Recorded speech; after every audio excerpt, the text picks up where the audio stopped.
বাংলাদেশের বিশ্ব ঐতিহ্যবাহী তিনটি স্থানের একটি ৬০ গম্বুজ মসজিদ। মুসলিম স্থাপত্যের অপূর্ব নিদর্শনে এই মসজিদটি বাগেরহাটকে নিয়ে গেছে এক অনন্য উচ্চতায়। মসজিদটির গায়ে কোনো শিলালিপি নেই, তাই এটিকে নির্মাণ করেছিলেন বা কোন সময়ে নির্মাণ করা হয়েছিল সে সম্বন্ধে সঠিক কোনো তথ্য পাওয়া যায় না। তবে মসজিদটির স্থাপত্যশৈলী দেখলে এটিতে পীর খানজাহান আলী নির্মাণ করেছিলেন তা নিয়ে কোনো সন্দেহ থাকে না। ধারণা করা হয় তিনি 1500 খ্রিস্টাব্দে মসজিদটি নির্মাণ করেন। জনশ্রুতি আছে যে হযরত খানজাহান আলী ৬০ গম্বুজ মসজিদ নির্মাণের জন্য ব্যবহৃত পাথর চট্টগ্রাম থেকে এনেছিলেন। আবার কারো মতে ভারতের উড়িষ্যার রাজমহল থেকে অলৌকিক ক্ষমতা বলে জলপথে ভাসিয়ে এনেছিলেন। পুরো মসজিদটি তৈরির মূল উপাদান চুন, সুরকি, কালো পাথর ও ছোট ইট। এই মসজিদের স্থাপত্যকলার সঙ্গে মধ্য এশিয়া, তুগলক বা তুরস্ক স্থাপত্য শৈলীর মিল রয়েছে। ৬০ গম্বুজ মসজিদের নামকরণের সঠিক ইতিহাস নিয়ে মতভেদ রয়েছে। ঐতিহাসিকদের মতে সংস্কৃত শব্দ সাত ও ফার্সি শব্দ সাদের ওপর গম্বুজ থাকায় এটি ৭ গম্বুজ মসজিদ থেকে ৬০ গম্বুজ মসজিদ হয়েছে।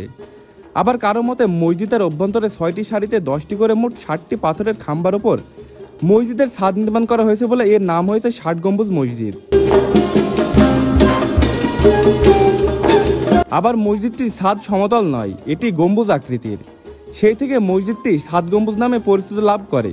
পরে কথ্যরূপে ৬০ গম্বুজ নাম হয়েছে। দেশের দক্ষিণ পশ্চিমাঞ্চলের জেলা বাগেরহাট শহর থেকে মাত্র ৭ কিলোমিটার দূরে খুলনা বাগেরহাট মহাসড়কের উত্তর পাশে ৬০ গম্বুজ মসজিদ, বাস স্টপেজ লাগোয়া সুন্দর ঘোনা গ্রামে অবস্থিত ৬০ গম্বুজ মসজিদ। মসজিদের প্রবেশের প্রধান ফটকের ডান পাশে রয়েছে বাগেরহাট জাদুঘর। এখানে প্রাচীন মুদ্রা, পোড়ামাটির ফলক সহ খানজাহান আমলের অসংখ্য প্রত্নতাত্ত্বিক নিদর্শন রয়েছে। খানজাহানের দিঘির ঐতিহ্যবাহী কালাপাহাড় ও ধলাপাহাড় কুমিরের মমি। এই মসজিদে দর্শনার্থী ও স্থানীয়দের নামাজ পড়ার সুযোগ রয়েছে। ফজর থেকে এশা পর্যন্ত নামাজের সময় প্রবেশের জন্য কোনো ফি প্রদান করতে হয় না। তবে প্রত্নতত্ত্ব অধিদপ্তরের তালিকাভুক্ত পুরাকীর্তি হওয়ায় নির্দিষ্ট সময়ও ফি পরিশোধ করে এই মসজিদ ভ্রমণ করতে হয়।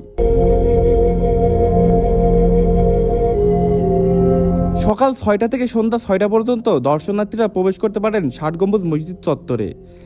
দেশি পর্যটকদের জন্য ফি ৩০ টাকা, মাধ্যমিক ও উচ্চ মাধ্যমিক শিক্ষার্থীদের জন্য ১০ টাকা, বিদেশি পর্যটকদের জন্য ৫০০ টাকা, তবে সার্কভুক্ত দেশগুলোর নাগরিকদের জন্য ২০০ টাকা। একই ফিতে প্রবেশ করে মসজিদ কমপ্লেক্সের অভ্যন্তরে থাকা জাদুঘর পরিদর্শনের সুযোগ রয়েছে দর্শনার্থীদের।